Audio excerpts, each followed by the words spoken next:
लेकिन जब हम कहते हैं कि हम माँ तुमको समर्पित होते हैं, माने क्या समर्पण किया मुझे? मुझे तो कुछ भी नहीं चाहिए। किस चीज़ को आप समर्पित कर रहे हैं? सोचिए कौन सी बात है जिससे आप मेरे और समर्पित कर रहे हैं? आप समर्पित कर रहे हैं यही जो बनाए हुए बेड़े हैं आपके, यही जो घरौंदे जिसमें आप बैठे हुए हैं, यही जो अपने अपने जिसे कहते हैं जेल बनाए हुए हैं, जिस जेल के अंदर आप बड़े व्यवस्थित रूप से सोच रहे हैं कि आप परमात्मा के साम्राज्य में, इसको ही त्यागना है। और वो त्यागने के लिए बहुत ही आसान तरीका ये है कि आप सबसे पहले ध्यान धारणा में निर्विचारिता में जाए। जब आपके मन में विचार आता है तो उस विचार ही के माध्यम से आपके ये पिछले किए हुए, कहना चाहिए, घरौंदे आपको घेर लेते हैं। जितनी देर आप निर्विचारिता में बैठ सकेंगे उतना ही आपका वृक्ष बढ़ेगा।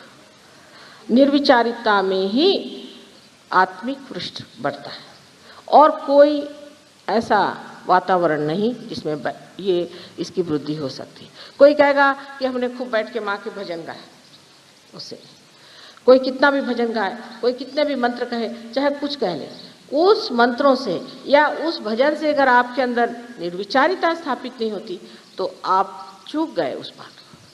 बहुत से लोग हैं, हमने देखा, अभी एक देखा हमने, हरे रामा होरे रामा होरे रामा, पागल के जैसे सारी दुनिया दौड़ रही। अभी कहाँ जा रहे? एक मनोरंजन करते हुए सारे दौड़े जा रहे हैं, हरे रामा। उससे क्या मिलेगा? उससे किसी को कुछ मिला? किसी में कोई परिवर्तन आया? कोई उनमें अच्छाई आई? सिर्फ आपने बजाय इसके कि आप इस तरह के कपड़े पहने के कुछ और कपड़े पहन लिए और रास्ते में आप दौड़ते घूम रहे हैं चिल्लाते हुए हरे रामा हरे कृष्णा। आपके अंदर कृष्ण की कोई चेतना आई है? कृष्ण की चेतना है कि आप साक्षी स्वरूप हो जाते, क्या आप साक्षी स्वरूप हो गए?